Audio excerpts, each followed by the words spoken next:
बुद्धस नमो तस् भगवतो अरहतो सम्मा संबुद्धस नमो तस् भगवतो अरहतो सम्मा संबुद्धस। भगवान अरहत सम्यक संबुद्धाला त्रिवार वंदन। भगवान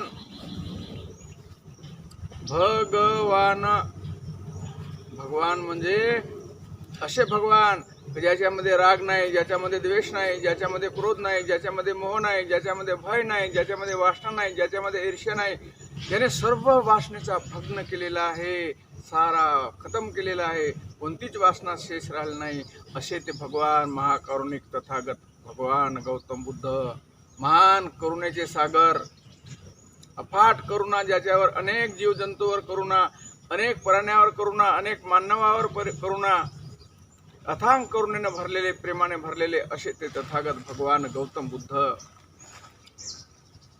त्यांनी असा काढलेला सद्धम्म की जो परिपूर्ण सत्य आहे, परिपूर्ण सुंदर आहे, ज्याच्यामध्ये कोणत्याच प्रकारची शेष बाकी काही राहिलेलं नाही, असा निसर्गाचा नियम, कुदरतचा कानून आणि विश्वाचा विधान जसा असेल असा हा धम्म, आणि प्रत्येक माणसावर, प्रत्येक माणसाच्या जीवनावर सारखा चालणारा, सारखा लागू होणारा हा धम्म। धम्म हिंदू नाही, मुस्लिम नाही, शीख नाही, ईसाई नाही, जैन नाही, पारशी नाही, आणि सर्वाचे जर धम्म वेगवेगळे असते तर मी म्हणतो सर्वाची हवा अलग असती, सर्वाची अग्नी अलग असती, सर्वाचा आकाश अलग असतात, धरती अलग असती, चारही धातू कोणाच्याच अलग नाही, सर्व सारख्या सर्वावर लागू होत असतात। जिथे भेद नाही, जिथे भाव नाही, जिथे काळा नाही, तिथे गोरा नाही, फक्त मनुष्य पाहिजे आणि काम करणारा पाहिजे, त्याच्यावर लागू होणारा असा हा पवित्र धम्म। आणि या धम्मामध्ये कोणती जात, कोणती पात, कोणता वर्ण, कोणता रंग, कोणता रूप हा बिलकुल नाही, फक्त माणूस आणि माणसासाठी असलेला धम्म। असे या धम्माला त्रिवार वंदन। त्याचप्रमाणे भगवंताने निर्माण केलेला पवित्र पावन असा तो भिक्षू संघ, महान पवित्र, महान पावन। आज 2565 वर्ष झाले तरी पण भिक्षू लोकांनी जशाने तसा पवित्र ठेवला। बुद्ध धम्म जर पवित्र असेल तर आजही राहणार, उद्या राहणार आणि परवाही राहणार, आगे होता, मध्यवर्ती आहे आणि पुढे पण येणार, आणि हा चालू होणारा महान कारभार असा त्या बुद्धावर आहे। पण महाराष्ट्रामध्ये मी पाहतो बरेच वर्षपरापूर्वी काही करत असतात,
जेही श्रावणी बघतात त्यांच्यावर पण शिस्त टाकलं पाहिजे का त्याच माणसाने श्रमण करणं पाहिजे. आपल्या राज्यामध्ये आपण विदेशामध्ये पाहतो तेच लोक श्रावणी बघतात किंवा आपल्या गुरुच्या सानिध्यामध्ये गुरुच्या सोबत कमसे कम 6-7 वर्ष राहून होईल तेव्हा तो प्रचार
उपसंपदा करतात, या 6 महिन्यातच उपसंपदा करतात आणि भिक्षूचा डंका वाजत फिरतात. याच्यामुळे खेद वाटतो.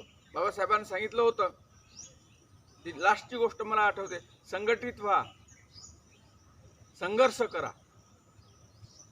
कशाचा संघटन, कशाचा संघर्ष? जो तो म्हणतो महाराज तुम्ही संघटित व्हा, संघर्ष करा, शिका. अरे शिका म्हणजे काय? बाबासाहेबाला अभिप्रेत होतं शिकलेला माणूस, आणि तो काय शिकलेला माणूस अभिप्रेत होता? जो सुसंस्कृत असेल तोच शिकू शकेल, तो सुशिक्षित होऊ शकतो. इथे सुसंस्कृतपणा नाहीच, म्हणजे धम्म नाहीच, त्रिसरण नाही, पंचशील नाही. सारे म्हणतात आम्ही बुद्ध आहो, पण त्याची आम्ही बुद्ध आहो. अरे शील कधी पालन केला का रे बाबा? शील समजतो का? शीलाचा पालन केला का? कधी घरामध्ये आचरण होते का शीलाचा? ते बिलकुल शून्य. बाबासाहेबाची जयंती आली की बस बुद्ध दिसतो, बाबासाहेब दिसतात, आणि ते दारू पिऊन. ज्या महापुरुषाने दारूचा थेंब सुद्धा आपल्या हातामध्ये घेतलं तर नाही, पण तो होटाला पण लावलं नाही, अशा महापुरुषाचा आदर्श, अशा महापुरुषाची जयंती, अशा महापुरुषाचा त्या जयंतीच्या दिवशी सन्मान, आणि ते दारू पिऊन. कितपट बरं वाटते तुम्हाला? कितपट योग आहे हा? दुःख होते हो, मला भयानक दुःख होते.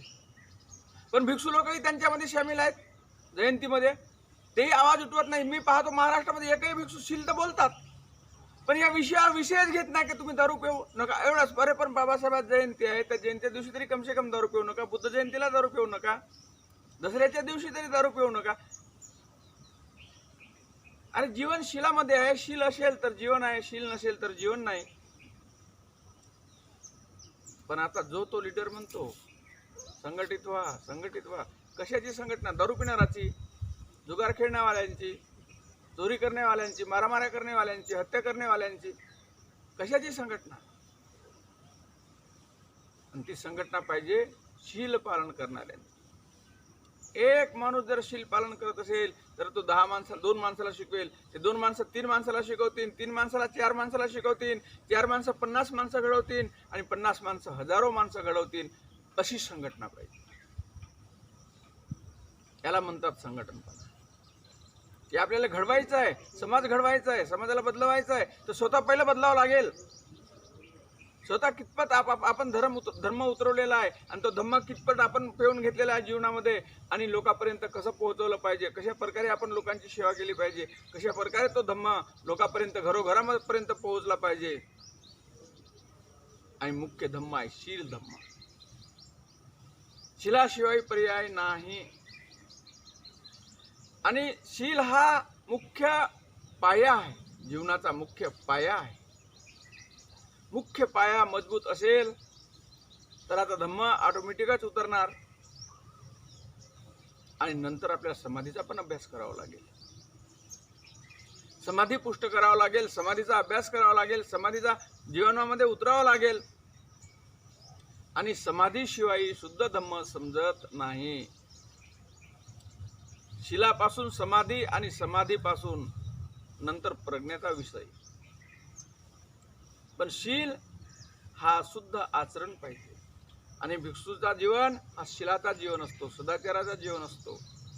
भिक्षू स्वतः शिलाचा पालन करतो, स्वतः शील जीवनामध्ये उतरवतो आणि लोकांना शील सांगत फिरतो, अरे शील पालन करा, शील पालन करा, शील पालन करा. पण भिक्षूच्या तरी लोक ऐकतात काय? बस विहारामध्ये आले, थोडा वेळ नमत असतं, मग जसं होईल तसं. विहाराच्या बाहेरही तसंच. प्रत्येक ठिकाणी भिक्षू जातात, त्रिशरण पंचशील देतात. पण हा विचार करत नाही की तुम्हाला शील पालन करावं लागेल तरच शील घ्या, नाहीतर घेऊ नका. तुम्ही जर शील पाळत असाल, शीलाचा पालन करत असाल, शीलवान होत असाल, सदाचारी होत असाल, तरच बाबासाहेबाचे तुम्ही अनुयायी, नाहीतर अनुयायी जय भीम बोलण्यापुरते नाही. कोणी जय भीम बोलतात, मग जय भीम म्हणजे झाला का अनुयायी बाबासाहेबाचा? आणि बाबासाहेबाचा अनुयायी बनणं एवढं सोपं? ठीक आहे, महाबोधिसत्वाचा अनुयायी बनणं. आणि अनुयायी बनणं म्हणजे काय? ते चालले त्या मार्गावर चालून तो जीवन बनवणं आपलं, आपल्या जीवनामध्ये उतरून. बाबासाहेबांनी कधी चोरी केली होती का? नाही. बाबासाहेबांनी दारू पिली होती का? नाही. बाबासाहेबांनी व्यभिचार केला होता का? नाही. बाबासाहेब खोटे बोलले होते का? नाही. बाबासाहेबांनी कधी हत्या केली होती का? नाही. आणि तेच लोकांना शील दिला, तेच शील शिकवलं. सर्वच म्हणतात जय भीम आम बाबासाहेबाचे. माझ्याकडे येतात, बरेच लोक येत असतात विहारामध्ये फुल दारू पिऊन, म्हणते जी आम्ही तुमचेच आहो. हो बरोबर आहे, बरोबर आहे, तुम्ही आमचेच आहात, रिश्तेदार आमचे भिक्षू. काय म्हणावं या समाजांना, काय सांगावं या लोकांना? मला तर काहीच कळत नाही. पण प्रयत्न करत असतो मी, प्रयत्न करणं माझं काम आहे. कारण बाबासाहेबांनी अनघड लोकांना घडवलं, जे घडलेच नव्हते अशा लोकांना बाबासाहेबांनी घडवलं, अनघडित लोकांना घडवलं. बाबासाहेबांनी हिरा दिला आम्हाला, शिलांचा हिरा दिला. शील म्हणजेच हिरा, अनमोल, ज्याचा मोल नाही. हिऱ्याचा तरी मोल होऊ शकतो, पण शिलाचा मोल होऊ शकत नाही. असा अनमोल रत्न. पण आपण विसरून चाललो, या रत्नालाच विसरून चाललो, या अनमोलपणालाच विसरून चाललो, या जीवनालाच विसरून चाललो. तर मनुष्य कसे बनू शकतो? आणि मनुष्य तेव्हा, मनुष्याचा जन्म हा दुसरा जन्म अंडा फोडून होत असतो. पक्ष्याचे जसे 2 जन्म होतात, एक अंड्याच्या रूपात आणि एक अंडा फोडून, अशाच प्रकारे मनुष्याचे पण 2 जन्म, एक अंड्याच्या रूपात आणि एक अंडा फोडून. मग अंडा फोडून कसा जन्म होईल? तर शिलाचा आधार घेऊन. जलमताच कोणी शील शिकू शकत नाही, जलमताच कोणी शिलाचं आचरण करू शकत नाही, जलमताच कोणी शील समजू शकत नाही, शील जीवनामध्ये उतरू शकत नाही. पण जेव्हा शील समजतो तेव्हा त्याचा नवीन एक जन्म होतो. मी काल एका घरी गेलो होतो, एका ठिकाणी गेलो होतो. तिथे मी खूप धार्मिकता हो, मोठा ऑफिसर, एवढी मूर्ती, 2.5-3 फुटाची मूर्तीने सजवलेली आणि बिलकुल चकचकीत. असं वाटलं, आम्ही 2-3 भिक्षू होतो, असं वाटलं बाकी भिक्षूंना बाकी लोकांना किती श्रद्धा असेल. पण जेव्हा माझ्या अंतर्मनाने मला सांगितलं, भंतेजी वर 33 कोटी बसवलेले आहेत, दोघे नवरा बायको ऑफिसर आहेत, वर जा जरा. वर त्याच्या वरच्या मजल्यावर जाऊन पाहिलो तर देवाऱ्यात 33 कोटी देव. नाशिकातली घटना. एक एज्युकेटेड माणूस, स्वतःला एज्युकेटेड समजतो, क्लास 1 अधिकारी समजतात. तेव्हा मला दुःख झालं. आणि जेव्हा मी त्यांना सांगितलं प्रवचनामध्ये, अरे 33 कोटी देव जाहले किंवा नाही आली कुणाला, कोटी कोटी अमर राहिली बाबाची ती परंपरा. जर जीवनामध्ये अमर ठेवायचं असेल बाबाची परंपरा, त्या 33 कोटीला तुम्हाला सर्वप्रथम घराच्या बाहेर काढावं लागेल. तेव्हाच तुम्ही शील शिकू शकता, तेव्हाच शील सांगू शकता, तेव्हाच शील बोलू शकता, तेव्हा शिलवान होऊ शकता, तेव्हा सदाचारी होऊ शकता, आणि तेव्हाच दुसरा जन्म होईल माणसाचा तुमचा. नाहीतर होणार नाही, बिलकुल होणार नाही. हे नाटक झाली तुमची, चर्चा झाली तुमची. नाटक करू लागल्या तुम्ही, अभिनय करू लागल्या लोकांमध्ये येऊन. 30-30 वर्ष 40-40 वर्ष रिटायर होईपर्यंत लोकांमध्येच येत नाही, माणसामध्येच येत नाही, माणसामध्ये राहत नाही, समाजात येत नाही. नंतर समाजामध्ये आम्ही असे, आणि त्यांच्या घरात 33 कोटी भरेल. नाशिक जिल्ह्यामध्ये तर सर्वात जास्त हा प्रवाह आहे, सर्वात जास्त. मी 91-92 मध्ये प्रत्येकाच्या घरचे देव काढले होते, अनेक लोकांच्या घरी जाऊन. पण जेव्हा तब्बल 25 वर्षाच्या नंतर पाहतो तर पुन्हा जसे ना तसे. म्हणून आपल्याला कोणाच्या घरून काढायचे नाही, ह्या मनातून काढायचे आहेत. देव तुमच्यात आहे, देवपणा साऱ्यामध्ये देव भरलेला आहे. असा एकही माणूस नाही की ज्याच्यामध्ये देव नसेल. प्रत्येकामध्ये देव आहे. आणि देव म्हणजे काय? भेव. पण आपल्याला देवाचा काही उपयोग नाही. आपल्याला भगवान सुद्धा बनायचं आहे, मुक्त सुद्धा व्हायचं आहे. आणि प्रत्येक माणसाचा जीवन हा मुक्त होऊ शकतो. प्रत्येक माणूस जीवनामध्ये मुक्त होऊ शकतो. प्रत्येकाच्या जीवनामध्ये बोधीचं बीज पडलेलं आहे. एक बोधी वृक्षाचं बीज, एक फळ, छोटासा फळ. त्या फळामध्ये अनेक प्रकारे झाड लावलेले आहेत, अनेक प्रकारची झाडं लावलेली आहेत एका फळामध्ये, त्या बोधी वृक्षाच्या. आणि तो एक बीज जर तुमच्यामध्ये पडला असेल तर तुमची बोधी जागृत होईल. तुम्हाला श्रद्धावान व्हावं लागेल. आंधळी श्रद्धा नको. आंधळी श्रद्धा ही अंधकारामध्ये नेत असतो, अंधारामध्ये नेत असतो. श्रद्धा ही डोळस असली पाहिजे, प्रत्यक्ष जाणकार असली पाहिजे. आंधळी श्रद्धा काय कामाची? भारतामध्ये अनेक प्रकारचे गुरु अनेक प्रकार शिकवतात, परंतु अनेक प्रकारचे भिक्षू अनेक लोक शिकवतात. पण भिक्षू मात्र फक्त शील शिकवतात, समाधी शिकवतात, प्रज्ञा शिकवतात. पण ऐकतो कोण? भिक्षू कर्तबगार आहेत. भिक्षू विसरले नाही आपल्या कर्तव्याला. एक एक माणूस घडवण्याचा प्रयत्न करतात, कारण मनुष्य जीवन दुर्मिळ आहे. आणि हा दुर्मिळ जीवन मिळाला, त्या दुर्मिळ जीवनाचा उपयोग घेतला पाहिजे.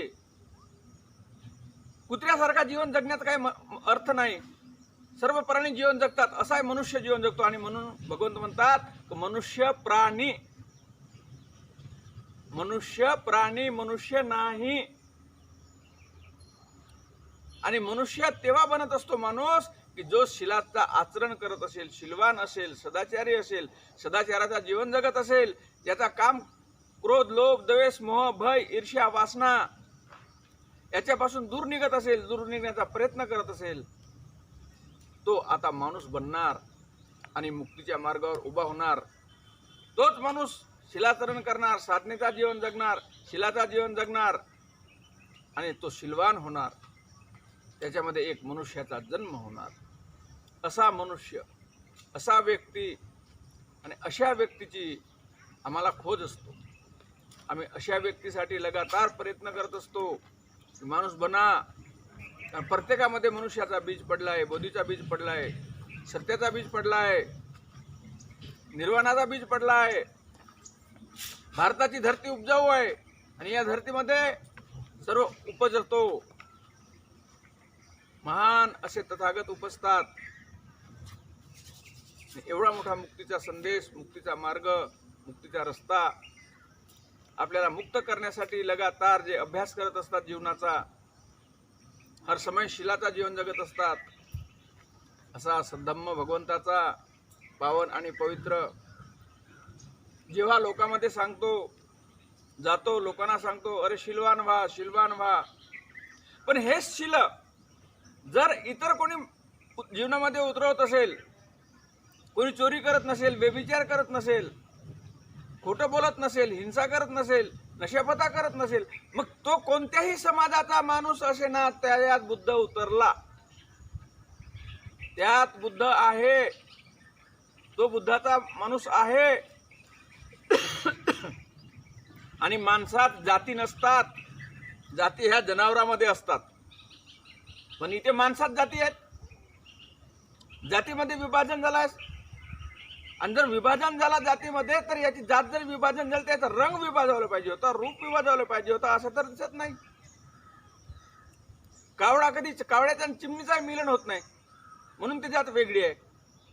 कुत्र्याचं आणि मांजरीचं मिलन होत नाही म्हणून ते जात वेगळी आहे. घोड्याचं आणि कुत्र्याचं होत नाही, बैलाचं आणि म्हशीचं होत नाही, उंटाचं आणि हत्याचं होत नाही. वाघ एकाच जातीचे सर्व आहेत पण त्याच्यात मिलन होत नाही म्हणून त्या जाती आहेत. पण मनुष्यात असा होतो का? मनुष्यामध्ये असा होत नाही.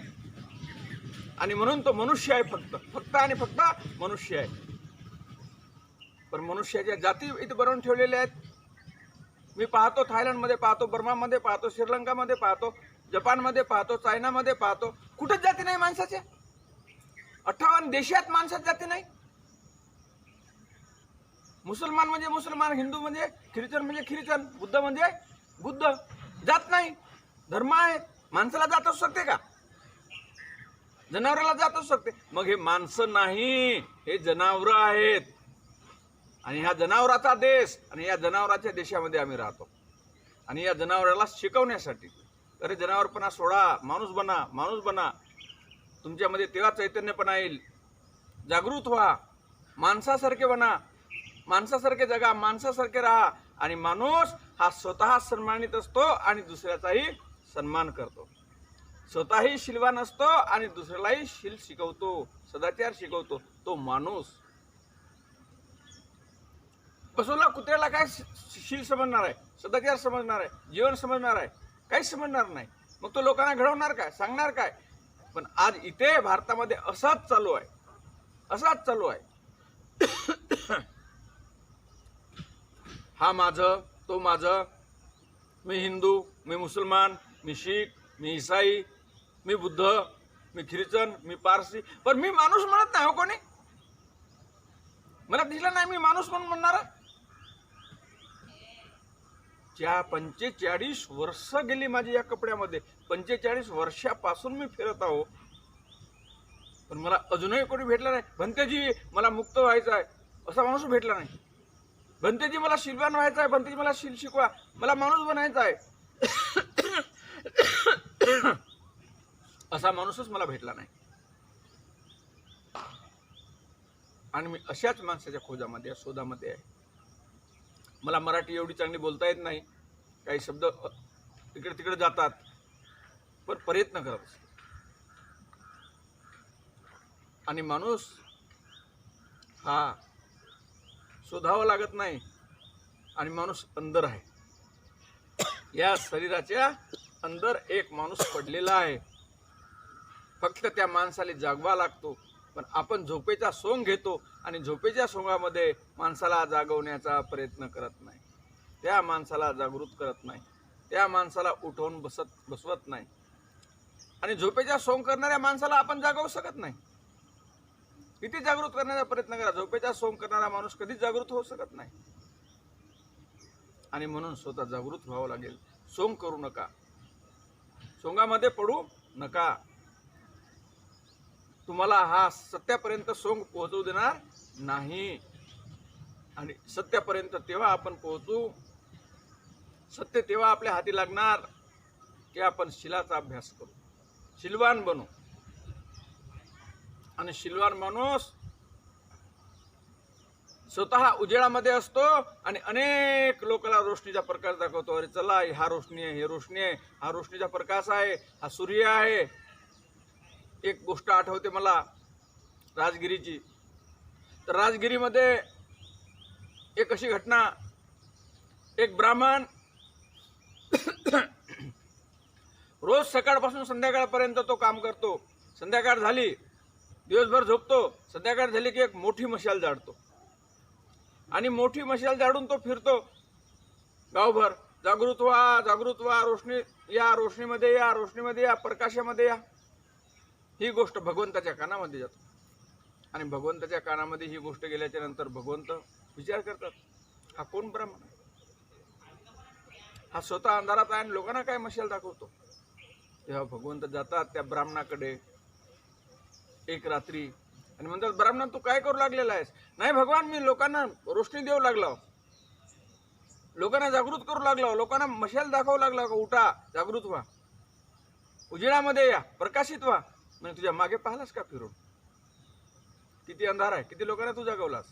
जेव्हा मागं फिरून पाहतो, अरे भगवान आतापर्यंत तुम्ही रोशनी देत आलो, मागे तर सर्व अंधाराच अंधार आहे.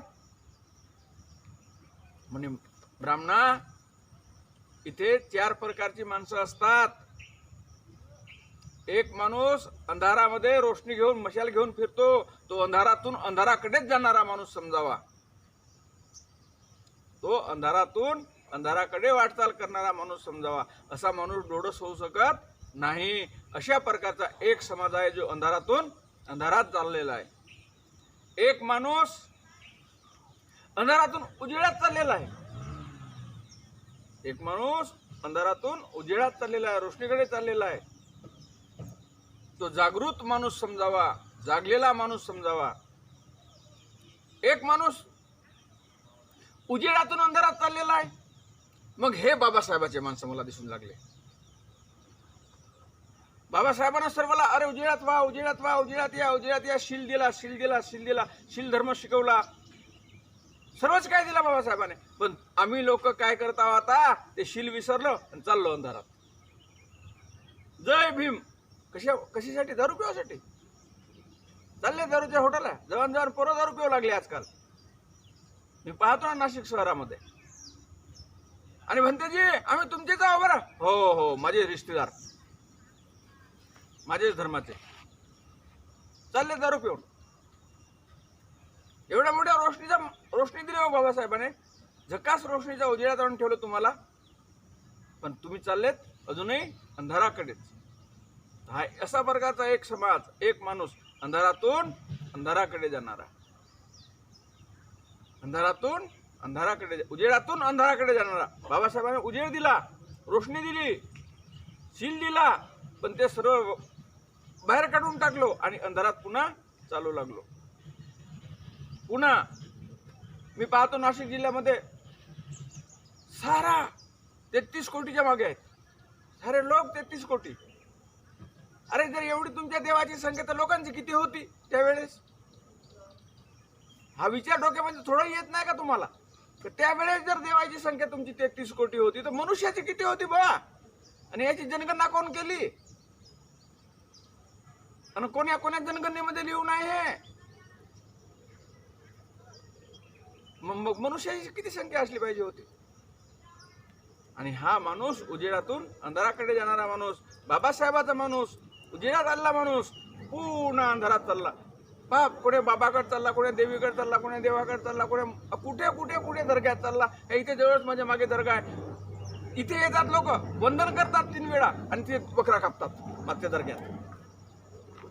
असे लोक मी पाहिले.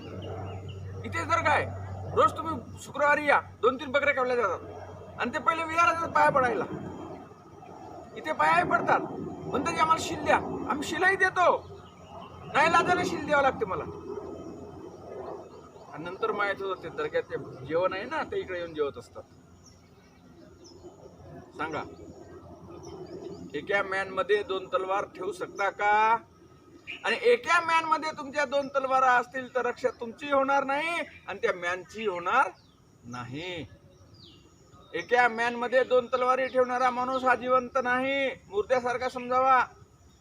आणि तलवार हे माणसाच्या रक्षणासाठी ठेवलेली आहे. पण त्या 2 तलवारी आहेत ना, काढता काढता शत्रू येऊन तुमचे गर्दन कापून जातो.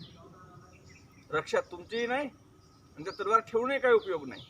मग एक तलवार ठेवा, शिलाची. शिलवान माणसाची हत्या होत नाही. शिलवान माणसाला कोणी मारू शकत नाही. शिलवान माणसासोबत कोणी दुश्मनी करू शकत नाही. शिलवान माणसासोबत कोणी दगा करू शकत नाही. आणि ज्यानेही शिलवान माणसासोबत दगा करण्याचा प्रयत्न केला ते स्वतःच गेले. अनेक उदाहरण आहेत बाबासाहेबांच्या जीवनाचे, अनेक उदाहरण आहेत. कशामुळे? शिलामुळे. शिले पटटियो नरो सपयो चित्तं पयंच भावयं आतापि विनको भिक्खू सो इमं विजते जटं. एक ब्राह्मण भगवंताजवळ जातो आणि भगवंताला विचारतो, भगवान, तुम्हाला लोक भगवान म्हणतात, मग असा काही व्यक्ती आहेत तुमच्याकडे, असे कोणी आहेत का, असे तुम्ही आहात की जे अंदरच्या जटा आणि बाहेरच्या जटा कापून फेकू शकता? सर्व जखडलेलं आहे शरीर. तेव्हा भगवान म्हणतात, ब्राह्मणा, अंतो जटा बाहे जटा जटितंग जटंग पद्या तंग तंग गौतम पूछे मी इमे ही विजय जटंग. भगवंतो विचारतो की तुमच्याकडे ब्राह्मण असा काही मार्ग आहे का तुमच्याकडे, अंदरच्या आणि बाहेरच्या जटा कापणारा, अंतो जटा बाहे जटा, बाहेरचाही दुःख दूर करणारा, अंदरचाही दुःख दूर करणारा, बाहेरचाही रोग दूर करणारा, अंदरचाही रोग दूर करणारा, बाहेरही खुशी देणारा, अंदरही खुशी देणारा, अंतो जटा बाहे जटा. आणि ह्या शरीर जठाने जखडलेला आहे हो, परिपूर्ण काम, क्रोध, लोभ, द्वेष, मोह, भय, ईर्ष्या, वासना, लालच, सारी वासना. आणि या वासनेत हा शरीर आहे. असा कोणी मार्ग आहे या मार्गातून बाहेर निघता येईल या जटातून? भगवंता मी तुम्हाला विचारत आहो. तेव्हा भगवंत म्हणतात, ब्राह्मणा अंतो जटा बाहे जटा जटितंग जटंग पद्या तंग तंग गौतम पूछे मी इमे ही विजते जटंग. भगवंताचा उत्तर काय येतो? शिले पटटियो नरो संपयो चित्त पय्यंच भावयं. अरे ब्राह्मणा, जो माझ्याकडे असा संघ तयार आहे, असे लोक तयार आहेत की जे शिलाचा पालन करतात, असा माझा अनमोल संघ तयार आहे की जो शिलाचा जीवन जगतो, शील आपल्या जीवनामध्ये उतरवतो आणि दुसऱ्याच्या जीवनामध्ये पण सांगतो. म्हणजे शील धम्म आहे. खूप माझे शिष्य आहेत, खूप माझे भिक्षू आहेत की जे अंदरच्या जटा आणि बाहेरच्या जटा कापलेले आहेत आणि ते शिलाचा आचरण करणारे आहेत. असे शुद्धशील, असे पावनशील, असे पवित्रशील जीवनामध्ये उतरवणारे सुद्धा लोक आहेत. असे लोक सुद्धा भारतामध्ये आहेत, भारत धर्तीवर आहेत. आणि असे पवित्र लोक माझ्या संघात आहेत की जो शिलाचा पालन करतात आणि शील जीवनामध्ये उतरवतात. शिले पटटियो नरो संपयो चित्त पय्यंच भावयं. आणि शिलवान माणसाचा चित्त अरे एवढा आनंदात असतो, एवढा प्रेमात असतो, एवढा त्याच्या जीवनामध्ये राग येत नाही, द्वेष येत नाही, क्रोध येत नाही. अरे याचाही भला हो, शिलवान माणूसच भला करू शकणार, कारण त्या जीवनात शील असतो. तो विचार करतो, अरे मी शिलाचा जीवन जगत आहे, मी माझ्या जीवनामध्ये शील उतरवलेला आहे. अरे या माणसाचा भला हो, या कुत्र्याचा भला हो. साऱ्या लोकांचा प्रसन्न चित्त, प्रेमळ चित्त, सर्वांशी प्रेम करणारा माणूस, असा शिलवान माणूस, असे एवढ्या आनंदात चित्त पय्यंच भावयं. सर्वासाठी अनुलोप, सर्वासाठी मैत्रीयुक्त चित्त. आतापि विनको भिक्को सो इमंग विजते जटंग. आणि असाच माझा भिक्षू अंदरच्या आणि बाहेरच्या जटा कापलेला आहे. माझा भिक्षू निर्वाणापर्यंत पोहोचलेला आहे. माझा भिक्षू श्रोतापन्न मार्गात आहे. माझा भिक्षू अनागामी मार्गात आहे. माझा भिक्षू अरहत मार्गात आहे. माझा भिक्षू अरहत झालेला आहे, श्रोतापन्न झालेला आहे. माझा भिक्षू सुकृतगामी झालेला आहे. माझा भिक्षू अनागामी झालेला आहे आणि माझा भिक्षू अरहत झालेला आहे, जीवनात मुक्त झालेला आहे.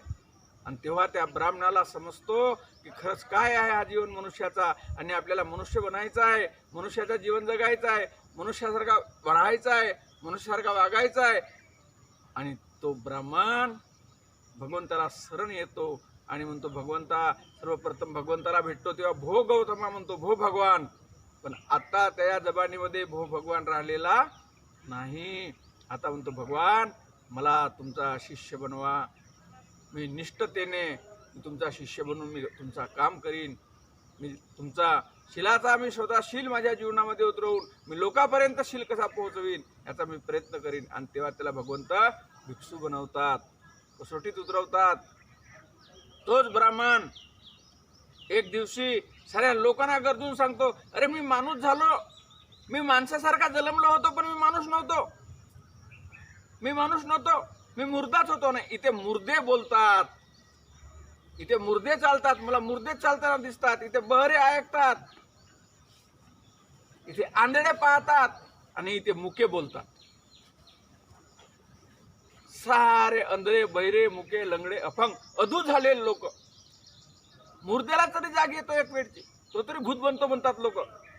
बनतो किंवा बनत नाही हे माहित नाही, पण मेल्यावर तरी तो भूत बनतो म्हणतात. पण हे जिवंत भूत, हे जिवंत भूत हे कोणालाही पकडतात आणि कोणाचाही उलटा शिदा करतात, कोणाचाही मुर्दा पाडतात आणि कोणालाही उचलून बसवतात. कशामुळे? अविद्येमुळे, फक्त आणि फक्त यांच्यामध्ये अविद्या पडलेली आहे. आणि ही अविद्या कुठे पडलेली आहे? त्या ब्राह्मणात पडलेली होती अविद्या. आणि तो लोकांना सांगत फिरायचं, मी शहाणा आहो, मला हे समजतं, मला ते समजतं, मी वेद पारंगत आहे, मी धम्मवान आहे, मी. अरे पण शीलवान नव्हता ना. आणि जेव्हा त्या ब्राह्मणाला शील समजतात आणि शीलाचा जीवन समजतो आणि जेव्हा समाधीचा अभ्यास करतो, निर्वाणापर्यंत पोहोचतो, प्रज्ञापर्यंत पोहोचतो, यदा पय्याय पश्यति, यदा पय्याय पश्यति, प्रत्यक्ष जीवनामध्ये पाहतो, तर तो निबंधती दुःखे, साऱ्या दुःखाचा नाश करतो, साऱ्या दुःखाचा नाश करतो आणि सुख प्राप्ती करतो, सुखाची प्राप्ती करतो. यस धम्मो सनातनो. धम्म कसा आहे?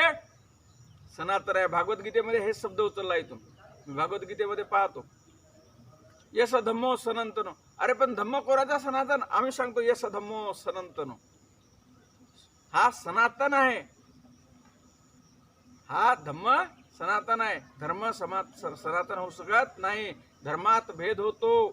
कुत्र्याचा धर्म वेगळा, पक्ष्यांचा धर्म वेगळा, सर्पांचा धर्म वेगळा, कोंबड्यांचा धर्म वेगळा, कावड्यांचा धर्म वेगळा, सर्वांचा धर्म. पण धम्म हा सनातन आहे.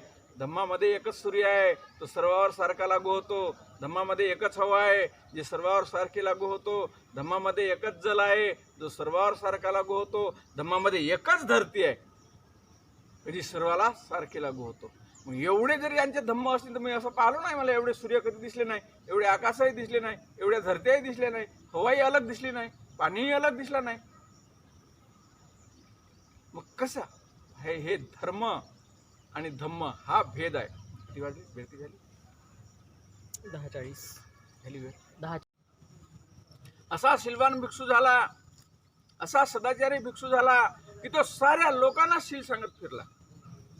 साऱ्या लोकांना, अरे बाबा या शिलाने तुमचा उद्धार होईल, शिलाने तुम्ही मुक्तीकडे जाणार, शिलाने तुम्हाला निर्वाण प्राप्त होईल, शिलाने तुमचा जीवन सफल होईल आणि तुम्ही अधोगतीमधून, दुर्गतीमधून सद्गतीच्या मार्गाकडे याल आणि सद्गतीमधून तुम्ही निर्वाणाकडे जाल. तोच भिक्षू झाल्याच्या नंतर तो श्रामणेर, एक दिवस श्रामणेर होता तो ब्राह्मण, आज भिक्षू झाला आणि भिक्षू झाल्याच्या नंतर तो लोकसेवा करू लागला. आणि भिक्षू निस्वार्थ भावनेने सेवा करत असतो. इथे काही स्वार्थ नाही, 2 पैशाचा लालच नाही. भिक्षू स्वतः आपली उपजीविका स्वतःच्या भरोश्यावर करतो.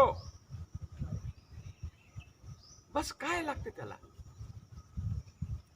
10 घर मागणे, जोपर्यंत पोटाची खडगी भरत नाही. 10 घर मागतो, 15 घर मागतो आणि घेऊन येतो. शांत चित्ताने भोजन करतो आणि भोजन करताना सुद्धा मैत्री करतो. अरे ज्या लोकांनी मला भोजन दिला, त्यांचं भलं हो रे, त्यांचं कल्याण हो रे, त्यांची सद्गती हो, ते दुःखातून दूर होत. एवढं जेवण देणं भिक्षूला सोपं नाही. कारण बाकी लोकांसारखा भिक्षू जेवण करून जात नाही. तो मैत्रीयुक्त चित्ताने जेवण करत असतो, मैत्रीयुक्त चित्ताने राहत असतो, मैत्रीयुक्त चित्ताने चालत असतो, मैत्रीयुक्त चित्ताने वागत असतो. दुसऱ्यावर त्याची उपजीविका दुसऱ्यावर असतो. माझी उपजीविका दुसऱ्यावर आहे. तो स्वतःसाठी काहीच नाही त्याचं. तो जगतो फक्त स्वतःसाठी, मरतो तो स्वतःसाठी, पण निर्वाण प्राप्त करूनच मरतो. त्याचा एकच ध्येय असतो, निर्वाण. एकच ध्येय असतो की जगापर्यंत कसं मी पोहोचू. एकच ध्येय असतो लोकांपर्यंत शील कसं पोहोचेल. एकच ध्येय असतो की मी जीवनामध्ये किती माणसं घडवू शकतो. माणूस घडवण्याचं, मूर्ती घडवण्याची नाही. माणसं घडवतात भिक्षू, जिवंत माणसं घडवून टाकतात, त्यांना माणूस बनवतात. माणूस, आणि या माणूस बनवण्याचा मार्ग फक्त भिक्षू करतो. तोच पाहता पाहता 10 वर्ष झाली. 10 वर्षाच्या नंतर स्थविर होत असतो, थेरो होत असतो. स्थविर झाल्याच्या नंतर, स्थिरो झाल्याच्या नंतर एक वरिष्ठ दर्जा असतो त्याचा. तो अधिकारी बनतो भिक्षू बनवण्याचा, श्रामणेर बनवण्याचा. पण इथे सारे भिक्षू श्रामणेर बनवतात, पण वास्तविकता श्रामणेर त्यानेच बनवलं पाहिजे की जो स्थविर आहे. जो स्थविर झालेला आहे त्याला श्रामणेर बनवण्याचा अधिकार आहे, त्याने श्रामणेर बनवू शकतो. आणि तो श्रामणेर 7-10 वर्ष, 7 वर्ष, 5 वर्ष तरी कम से कम गुरुजीच्या जवळ राहिलं पाहिजे, शिकलं पाहिजे, सवरलं पाहिजे, त्याने ध्यान शिकलं पाहिजे, ध्यान केलं पाहिजे, शीलपालन केलं पाहिजे, शीलाचं जीवन जगलं पाहिजे. धम्म म्हणजे काय, धम्मनीती म्हणजे काय, धम्म समजलं पाहिजे, शिकलं पाहिजे. तेव्हा तो प्रचार आणि प्रसार करण्यासाठी भिक्षू होतो. आणि एक दिवस तोही स्थविर होतो, तोही स्थविर होतो. त्याच्यातून 25 वर्ष निघून गेले. 25 वर्षानंतर तो महास्थविर बनतो, महास्थविर बनतो. आणि असा महास्थविर स्वतःच्या जीवनामध्ये स्वतः जीवन परिपूर्ण बुद्ध जीवन जगतो, धम्म जीवन जगतो, संघ जीवन जगतो. आणि धम्मवान होतो, शीलवान होतो. आणि अनेक लोकांच्या जीवनामध्ये शील सांगत, धम्म सांगत, विनय सांगत फिरतो. पण आज महास्थविर झालेला आहे, वय झालेली आहे, थकलेला आहे, पण त्याचा विचार नसतो. कोणी जरी आला तरी तो त्याला शिकवत सुटतो, सांगत सुटतो, या शील घ्या, शील घ्या. असा महास्थविर होणे याच्यासाठी खूप कठीण लागतो. 25 वर्ष लोटावे लागतात. आणि 25 वर्षाच्या नंतर तो ऑटोमॅटिकच महास्थविर होतो. आज इथे उपस्थित संपूर्ण बौद्ध उपासक, उपासिका, बालबालिका, अन्य धम्मप्रेमी बंधू आणि भगिनी, सारे विश्वाचे प्राणी, दृश्य हो, अदृश्य हो, समीप के हो, दूर के हो, सारे प्राणियों को शुद्ध धम्म मिले, शुद्ध जीवन मिले, सद्गति मिले, सद्धम्म मिले, सबका भला हो, सबका कल्याण हो, सबकी स्वस्थ मुक्ति हो. साधु साधु साधु. सुखी हो, कल्याण हो, मंगल हो, सुखी हो.